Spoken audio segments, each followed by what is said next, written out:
오늘은 12구 이태원 참사 2주기입니다.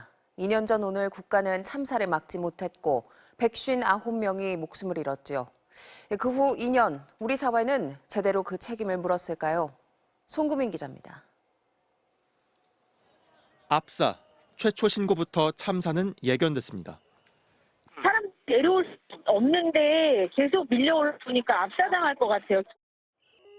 비명 섞인 신고는 10번 더 이어졌습니다. 응답해야 할 이들은 어디에 있었을까? 이임제 당시 용산 경찰서장은 다급한 무전을 듣고도 자신은 밤 11시가 돼서야 참사 발생을 알았다고 했습니다. 그때 당시만 하더라도 또 일반 무전하고 섞여 있었고. 경찰 지휘부의 관심은 대통령실 지표에 쏠려 있었습니다.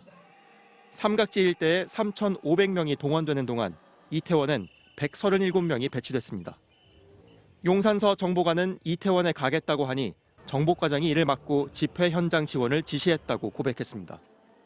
다른 행사 때는 우리 경찰들이 이렇게 통제를 했는데 이번 행사는 그 골목에 컵백이도 안 보이는 거예요.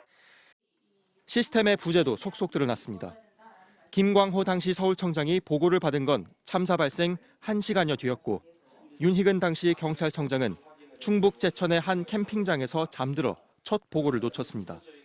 그날 저녁에 음주하셨냐고요? 주말 저녁이면 저도 음주할 수 있습니다. 네, 그것까지 밝혀드려야 되나요? 순찰에 떠던 박희영 용산구청장은 그냥 집에 간 사실이 드러났습니다. 참사 후에도 책임 회피에 급급했습니다. 이건 축제가 아닙니다. 축제면 행사의 내용이나 주최 측이 있는데 내용도 없고 그냥 할로윈 데이에 모이는 일종의 어떤 하나의 그런 현상이라고 봐야 되겠죠. 참사를 예견할 수 없었으니 책임질 것도 없다. 법정에선 이들은 혐의를 부인했습니다. 인파 밀집에 따른 안전사고 관련해서는 특별히 그동안 위험성에 대한 제기가 없었습니다. 1심 법원도 이들의 주장을 받아들였습니다. 사고 당시 국가의 기능이 제대로 작동되지 않았음은 인정하지만 과실과 참사 간 인과관계가 증명되지 않았다며 박희영, 김광호에게 무죄를 선고했습니다. 형사 책임을 지게 된 이는 금고 3년이 선고된 용산서장 한 명뿐입니다. 경찰에 면대부라고요, 면대부! 이게 무슨 재판이야! 이게 무슨 나라냐고! 검찰은 1심 판결에 불복해 모두 항소한 상태입니다.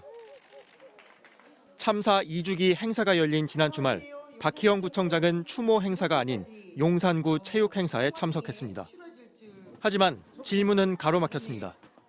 구청장님, 오늘 시민추모대에 가실 거예요? MBC 뉴스 손구민입니다.